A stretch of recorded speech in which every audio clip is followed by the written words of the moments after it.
السلام عليكم ومرحبا بكم عند نجاة شانيل. نتمنى يا ربي تكونوا بخير. في هذا الفيديو ان شاء الله غادي نشارك معكم هذا البريوش اللي كيجي زوين بزاف، لا شكلا ولا مضمونا. الشكل زوين والمذاق حتى هو كاين، اقتصادي. ما تقولوش هذا البريوش طالع ببيضه وحده، ابيض لداخل والصفر دهنا به من الفوق. شوفوا كيفاش كيجي رطب وقطني وبنين. نقطعوه نشوفوا كيفاش جا من الداخل، جا زوين بزاف. نتمنى تتبعوني حتى لاخر الفيديو ان شاء الله، وما تنسونيش من اللايك، واللي باقي ما اشتركش في القناه يشترك ويضغط على زر الجرس باش يوصلوا كل جديد ان شاء الله. شوفوا كيفاش جا قطني خفيف وزوين وبنين. ودابا غادي نمشيو المقادير وطريقه التحضير. بالنسبة للمقادير عندنا 400 غرام ديال دقيق الفورس، 4 المعالق كبار سنيدة، ساشية ديال الفاني، معلقة كبيرة ديال خميرة الخبز، تقريبا واحد 4 الشكلاطات، بيضة غادي نديرو الصفار مع قطيرة الحليب وبياض البيض، معلقة كبيرة ديال الزبدة، كاس كبير ديال الحليب، ونص كاس الماء المدافي، 2 معالق ديال زيت المائدة، وربع المعلقة ديال الملحة. للتزيين غنحتاجو البافو وكاوكاو كومكاسي، وإلا كان جنجلان يكون احسن. انا تقدر ليا جنجلان درتهم همايا.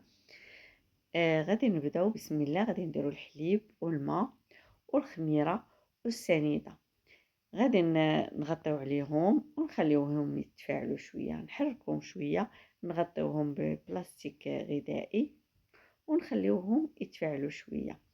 ايوا ما تشوفوش قوة زليفات الصغار، راه هي داكشي اقتصادي وموجود في كل بيت. غير الخميرة، الملحة، الزيت، يعني موجودين، يعني بريوش اقتصادي. صافي من بعد ما تفاعل تقريبا غنخليو شي 5 دقائق ولا 10. صافي حنا غنحيدو عليه البلاستيك، وغادي نبداو نضيفو في المقادير الاخرين.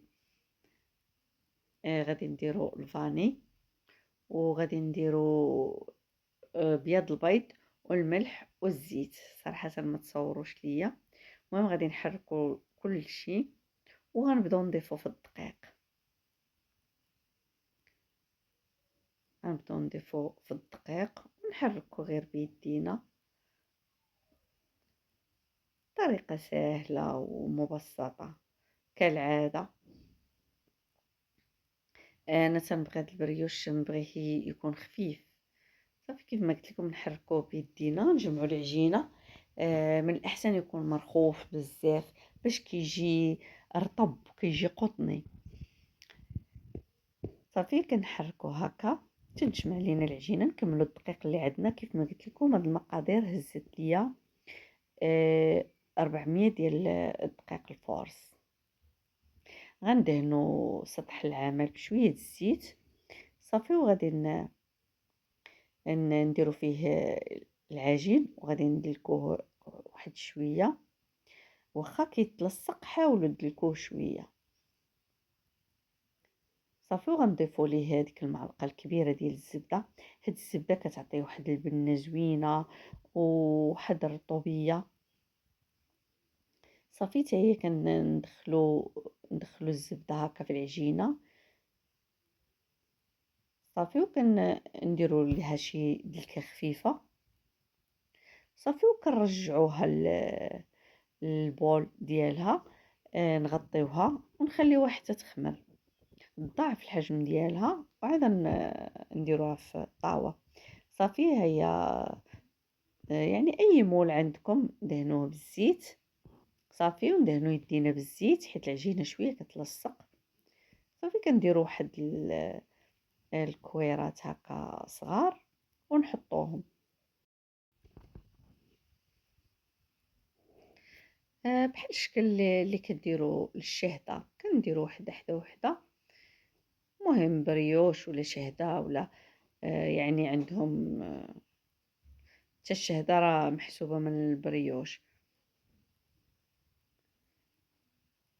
صافي كنبقاو هكا نعمرو المول اللي عندنا. صافي لداخل راه درتهم ما درتهمش دايرين، درتهم بحال شكل جوج مقوسين، ولداخل درتو طويل هكا باش كيعطينا في الاخر واحد المنظر. كناخدو الشكلاط كندخلوه في الكويرات، كنديرو يدينا شويه الزيت وكنهزو عليه شويه العجينه من الفوق. هكا كتجينا الطريقه ساهله، حسن ما مع العجينه تتلصق ما نديروش حنا باقيين غير تنكورو فيه في يدينا، بالاحسن تيولي هكا في الطاوه. صافي ها هي العجينه ملي خمرات، البريوش ديالنا خمر، غادي ندهنوه بالبيض وقطرات ديال الحليب ولا قطرات ديال الخل. غادي نشعلو الفران، نحاولوا نجهدوا البوطه شويه باش البريوش يجي خفيف يطلع ويجي رطب. غادي نشعلو عليه تيتحمر من الجناب، نشعلو عليه من التحت يتحمر من الجناب، عاد نشعلو من الفوق. كنرشو كاوكاو كومكاسي والبافو، وكيف ما قلت لكم الا كان جنجلان نديروه. صافي من بعد ما كندخلوه الفران كيبان لينا تحمر، كنخرجوه كيجي على هذا الشكل. ها البريوش ديالنا وجد خطير لذيذ وزوين، لا في الشكل لا في كل شيء. ايوا ديروا جيم بصحة، والى فيديو قادم ان شاء الله.